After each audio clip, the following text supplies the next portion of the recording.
به نام خدا، من با کمال میل و علاقه به این صحبت‌ها گوش کردم، خیلی هم لذت بردم و خب دوستان اما با هم دیگه موافق و مخالفی نبود. من حرفام خیلی خلاصه و تیزبار میگم برای اینکه من میخوام تحلیل اینا بکنم، کار به درازا خواهد کشید، چون سر کلاس هم میگیره بار سر این قضیه من صحبت کردم. اول با یه تذکر شروع میکنم. میگه یه ماه پیش فیلمی در تلویزیون نشون داده شد راجع به آقای یاسر عرب ساخته بود راجع به سیستان و بلوچستان. در جا نشون میداد که مردم سیستان و بلوچستان در حال مرگن، یعنی بچه‌هاشون رو بغل میکنن چون جایی ندارن برن، توی راه‌ها دارن میمیرن. دیوانگان و مجانی این آدمایی که از زیر فشار زندگی دیوانه شدن در سطح شهر سیستان قرار گرفتن، با ازشون صحبت می‌کنن. مردم غذا ندارن بخورن. تمام مسئولین استانی که صحبت کردن بهشون میگفتن ببینید اگه دولت یه ماه دیگه یا 2 ماه دیگه به اینجا نرسه این استان خواهد مرد. این فیلم هست، اسمش از ماهیان زنده میمیرن و اینا. این فیلم رو تلویزیون نشون داد و نکته جالب برای من اینه که هیچ کس به این فیلم کوچکترین توجهی نکرد. حتی الان هم شما که اینجا نشستید نمیدونید چنین فیلمی ساخته شده و چنین فیلمی نمایش داده شده و این فیلم راجع به زندگی و مرگ یک استان این مملکته که یه زمانی فراهم کننده گرمی مملکت. بنابراین هم بگم که مودهای اجتماعی که هایدگر میگه مود که میگه سوشال کار اصلا دیگه هست، چی شکلی و میان و مسائل واقعی رو که با باشیم و بستیم رو از ذهن ما میبرن. اما این مودها حقیقی هم واقعی هم.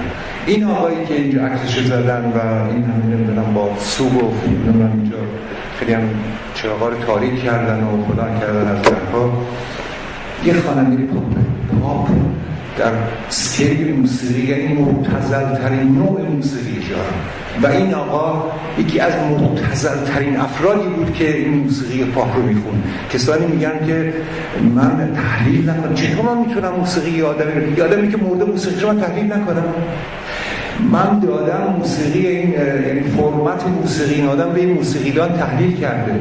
مبتذل محض. ما پاپی داریم که پیچیده است.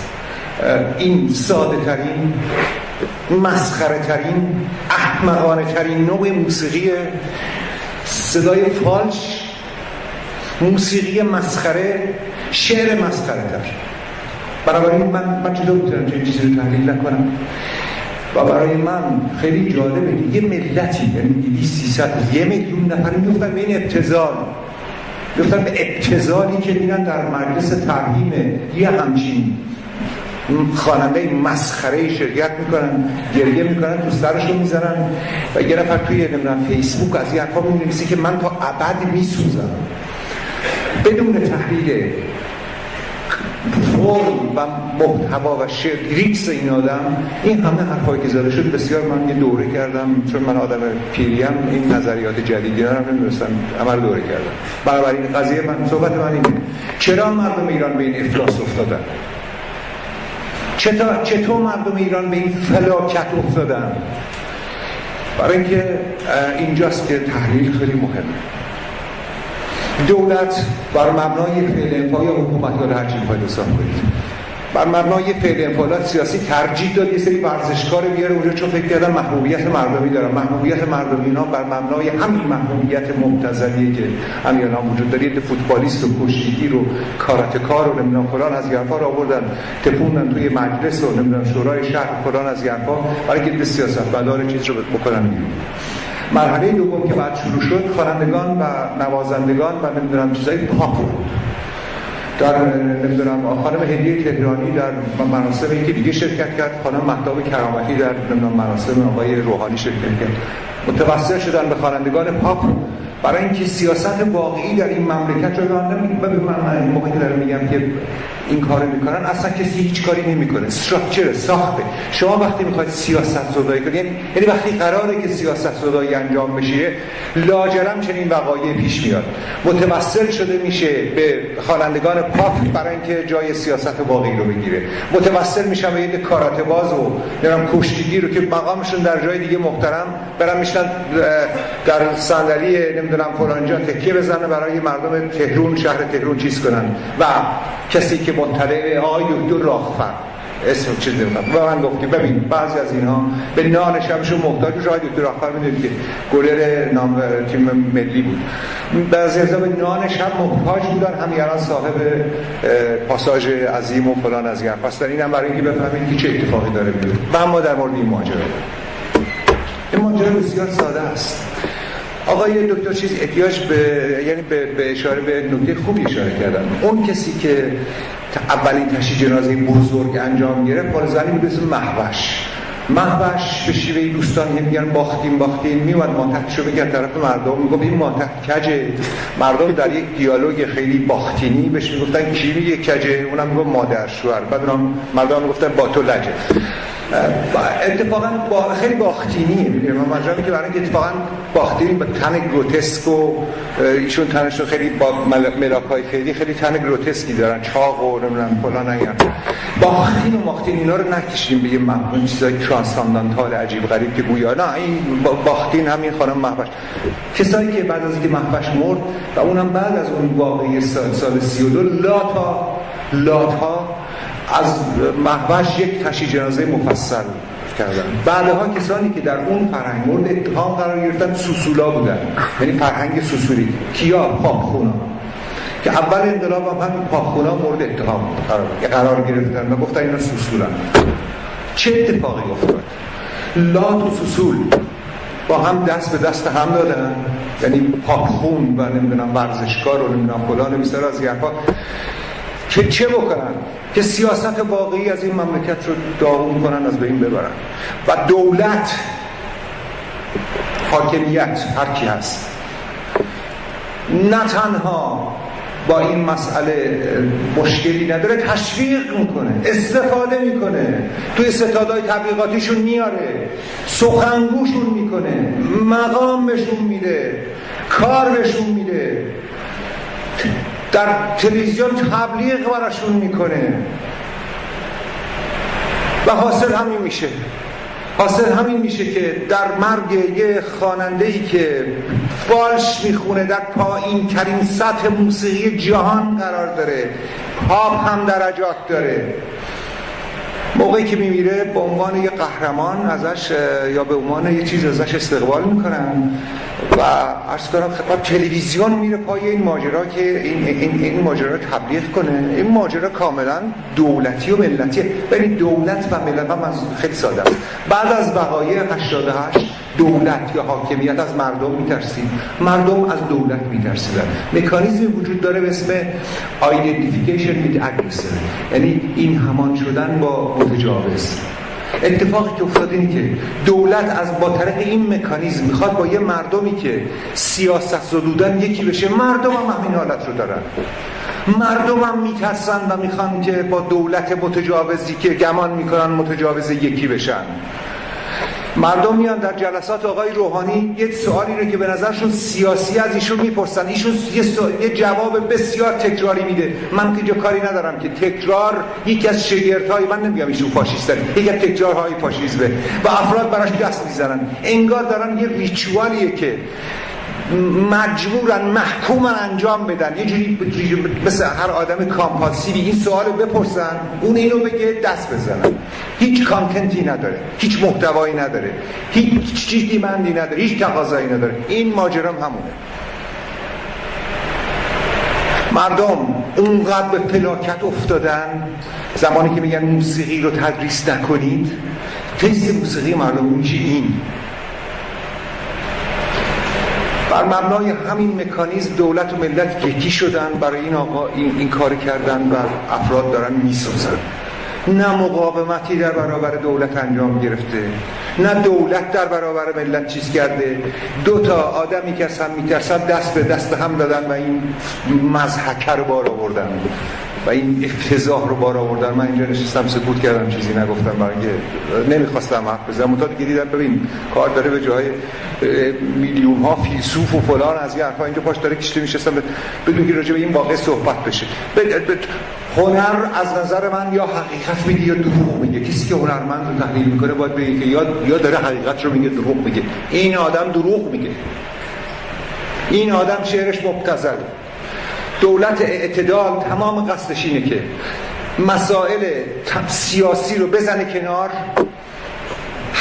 مسائل حقیقی سیاسی مطرح نشه، با توسل اتفاقا به مسائل شبه سیاسی از اقتصاد استفاده کنه که مسئله است به شدت سیاسی تا اتفاقا سیاست رو بزنه کنار. از خواننده پاپ و راک استقبال میکنه برای که مسئله سیاست رو بزنه کنار.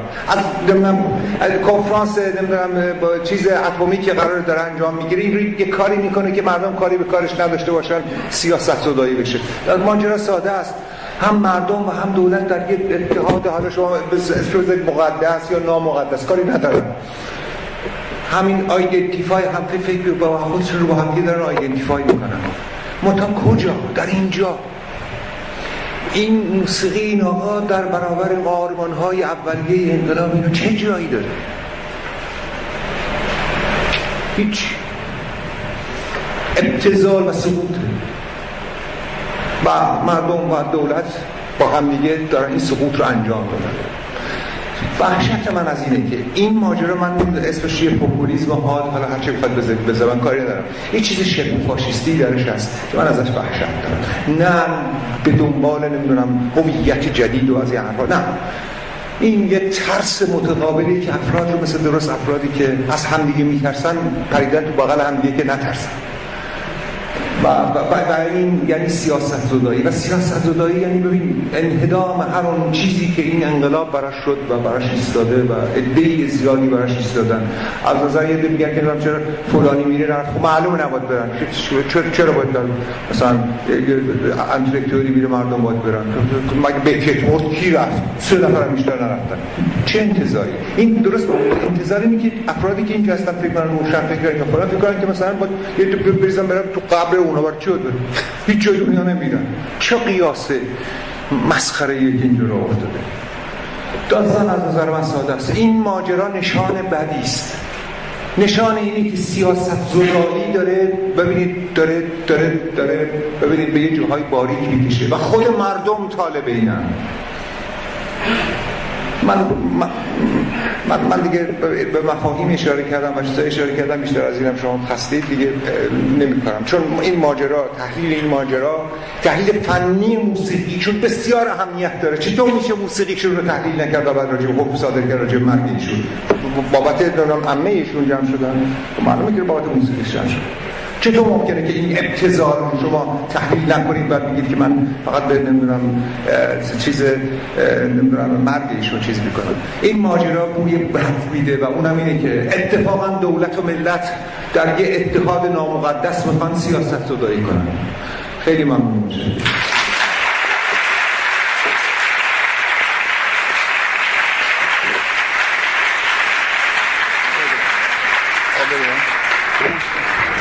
هرچه داریم ممنون.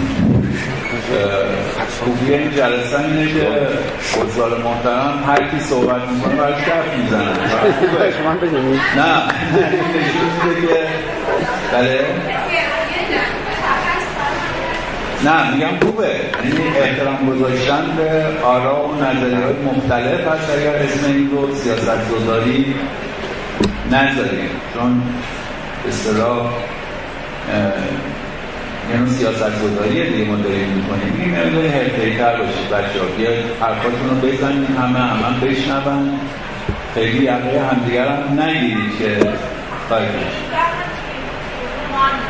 بله آقایی که فوت کرده و نمی‌تونه جواب بدهد که می‌تونه از ما اینجا باشه. بله خواننده نسل منه. دوستان و آقایون و اساتیدی که منم صحبت کردم احتمالا من در واقع خواننده رو سوال گوش داده بودم، یا مدل شما CD رو احتمالا بخشش رو گذاشته بود تو ماشین در آوردم و تنفر انداختن می‌کرد، یا حالا به نظر نه تنفر نه حالا هرچی یا درکش نمی‌کرد آدم من یه سوالی بهشون بدم خانم. ببینید مثلا نسل و پسل و اینا رو بذار کنار. اجازه بفرمایید. چه افرادی هستن کم سن و سال‌تر از شما که به شوینبرگ گوش میدن، که به موزارت گوش میدن؟ نسل چیه؟ وقتی شما اجازه بفرمایید امثال شما خفه کردیم به مدت یک ماه 2 ماه همه رو خفه کردیم. افرادی کم سن و سال‌تر از شما دارن موزارت گوش میدن، دارن بتهوون گوش میدن، دارن نمیدونم چی گوش میدن. خواننده نسل من کاملا این ایده این که گویا کسانی که معلومه من نماینده مردم نیستم، شما نماینده مردم، من همین کسی هم که دارم میگم این مردم ابلهن. معلومه من نماینده مردم نیستم. چه کسی گفته من نماینده مردمم؟ من دارم از جانب خودم حرف میزنم به عنوان یه آدم. معلومه نماینده این مردم نیستم، شما این مردمید که افرادی کم سن و سال‌تر از شما دارن به موسیقی گوش میدن که چیزه. من شما هر کی هستید باشید، هر کی هستید باشید. به مدت از وقتی که این یارو مرده خفه کردن همه این ملت رو.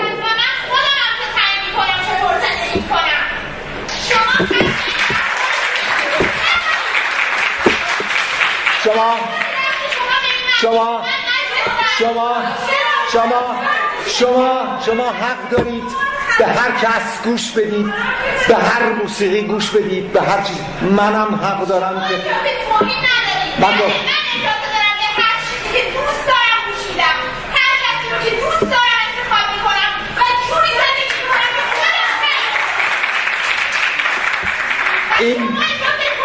این ایماژی است که فقط افراد ساده دلی مثل شما ممکنه چیز کنن. میلیون ها مدل ساختن که شما محکومید بر مبنای اون مدل زندگی کنید. فکر میکنید دارید انتخاب میکنید، انتخاب دارید میشید. بس آقا. حضور همه دوستان، حضار محترم، زحمت کشیدید، صبر کردید، گوش کردید، تشریف کردید. حالا آیا دکتر فاضلی نکته کوتاه این وصل نمیشه. من میخوام یه خواهش کنم از همکارانم و از دانشجویان عزیز که تشریف آوردن. اونم اینه که من تحلیلم در نهایت این بود که من در مورد اون پاشایی اول که پاشایی که آواز میخوام که قضاوت نکردم و نمیخوام قضاوتی بکنم، و در مورد پاشایی دومی هم که تشریح شدم من قضاوت نکردم. قضاوت من در مورد پاشایی سوم بود و اون پاشایی است که به نظر من مسئله شده الان. البته من سخن آقای دکتر عبادیان تایید میکنم که بین این سه تا ربطی وجود داره، قطعا وجود داره. اون خواهش من اینه ما نیاییم تفسیری ارائه کنیم از این حادثه که امکان مذاکره بین لایه‌های سیاسی اجتماعی فرهنگی از بین ببره. یعنی خود ما نیاییم به عنوان جامعه شناس یا به عنوان محقق، به عنوان تئوری پرداز اجتماعی بازنمایی ارائه کنیم که اگر امکان مذاکره وجود داره بین این لایه‌ها، این رو چنان یا از یک طرف تفسیر آقای دکتر عبادی عزیزم، استاد عزیز من هستن، به اون تفسیر نخبه گرایانه آدورنویی ایشون، فرانکفورتی ایشون که این فرهنگ عامه‌پسند رو در واقع نمیگم اصلا مبتذل هست یا نیست، ولی میخوام بگم این تفسیر کمکی نمیکنه. من میخوام بگم تفسیرهای ما اینو مداخله توی فضای موجود جامعه است دیگه. این مداخله رو یه جور انجام بدیم که امکان حرکت به جلو رو برای جامعه فراهم بکنه، اوضاع رو بدتر نکنه. اینه اگه به نظر من گفتمان سیاسی موجود به این نتیجه رسیده که به رسمیت بشناسه و بپذیره که در واقع فضاهای غیر حکومتی رو مشروعیت بده، این یه حرکت به جلو هست، اگرچه ممکنه که مثل هر حرکت دیگه‌ای تبعات منفی هم داشته باشه. اگر جامعه هم به این نتیجه رسیده که از طریق موسیقی عامه‌پسند یا ورزش از هر اصل دیگه‌ای بتونه یک نوع انعطاف در ساخت سیاسی رو ایجاد بکنه، خب ما اینو بپذیریم. یعنی من میخوام بگم اینو مذاکره داره، این آیین‌های مثل این، رفتارهای جمعی مثل این شکلی از مذاکره است. در نتیجه ما نیام با تفسیرهای خودمون طوری تفسیر کنیم گویی یک فاجعه سیاسی رخ داده. خب اگه این چی تفسیر بکنیم که ما رسما و آشکارا داریم هر نوع مذاکره به هم میزنیم، داریم دعوت میکنیم که قدرت بیاد مبارزه کنه. هم چیزن هر کسی محق هر تفسیری میکنه بکنه. من پیشنهاد نه پیشنهاد شما بیروده است. یعنی من دست از عقایدم بردارم برای اینکه ادعی رو نترسونم، به درک بترسن یا نترسن. من زیر بار به مدت 2 ماه که زیاد یه ماه که زیر بار این تفاسیر و این موسیقی داره من له هر کار دارم میگم که له شدم. شما برای چی فکر میکنید که من نباید نظر خودم بگم؟ من باید نظر خودم بگم. این خانم یا اون آقام که وسط حرف من جیغ کشیدن پاشتر رفتن. من نظر خودم رو میگم. حتی دوست داره هر کس فکر میکنه عقلی توشه، خردی توشه، چیزی توشه، قبول کنه ببینه عمل میکنه نکنه. یه چیز مشخصه، موسیقی این نوع موسیقی سرانجامش فاشیسمه. این رو من خیلی رو کلاس خدمتتون هست دارم برای اینکه یه حوصله بیشتر بدیم. شما نکته دارید این سریع لطفا.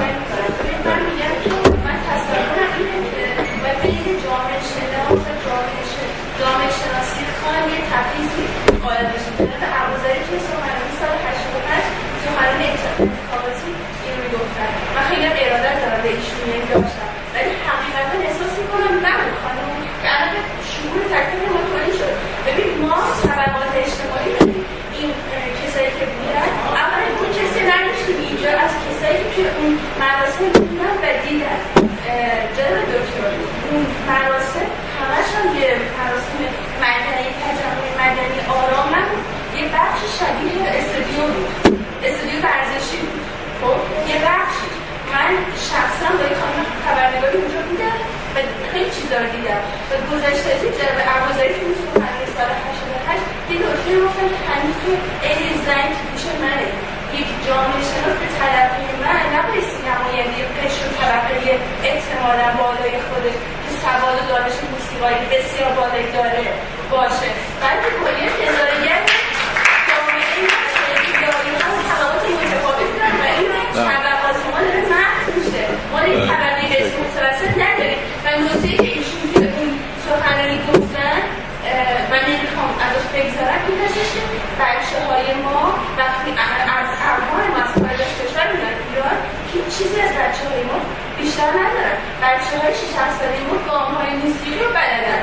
بله من 3 تا کلاس پیانو رفتم ولی به خاطر شهریه کلاس و فلان تهیه پیانو به زحمت تهیه کردم ولی برای 3 تا کلاس آموزش پیانو ترک کردم. من گام های موسیقی رو بلد نیستم جناب عبازری و دیگران. پس بیاین نماینده جامعه ای باشیم که از لایه‌هاش داریم میخونیم.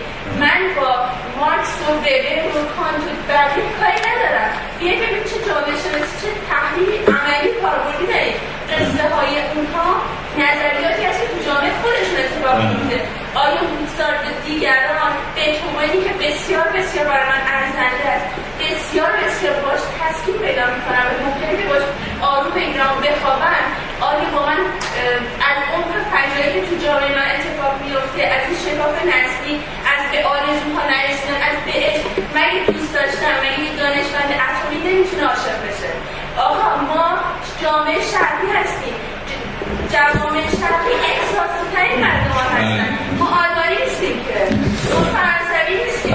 خانم ببخشید سخنرانی تو در این دو مسئله باشه بسیار. شما اجازه بفرمایید گفتید سخنرانی طولانی کردید. کسی که میگه من موسیقی بلد نیستم بهتره به موسیقی یاد بگیره. همونطور که کسی که شعر بلد نیست بهتره به شعر یاد بگیره تا بفهمه که تفاوتی وجود داره بین شعر حافظ با شعر فلان کسک که توی اینترنت داره منتشر میشه. این که فکر میکنید شما تعداد زیاده به معنای این نیست که حق بدن باشه. بهتره برن یاد بگیرن که تا تصویر چنین ابتذال‌هایی نشن. احساسات به وسیله صداها هر احساسی میتونه این موسیقی رو این هنر رو بازنمایی بکنید. شما دارید به یک بخشی از احساس این مردم تغییر کنید و این بسیار خوشحالم که دارم توهین میکنم، برای اینکه این ملت نشون داده که باید بهش توهین بشه تا باید بره بفهمه که ببینید شما نمیتونید هم به این آقا گوش بدی هم به بتوبه گوش بدی بعدم تسکین بگیری بخوام.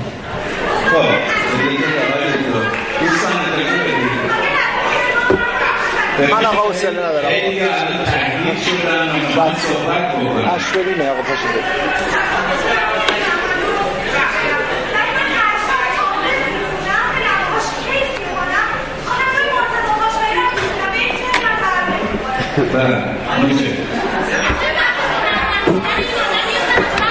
حساب ساده بزنم خانم، کسی نمیتونه هم عاشق بنز باشه، برای که هیچ مثال دیگری نمیفهم. کسی نمیتونه هم عاشق بنز باشه هم عاشق پراید. نسلی وجود نداره. کسانی کوچکتر از سن شما از شنیدن پاشایی حالشون به هم میخوره. ماجرای نسل و فصل رو برای من به هم بیرون نکشید.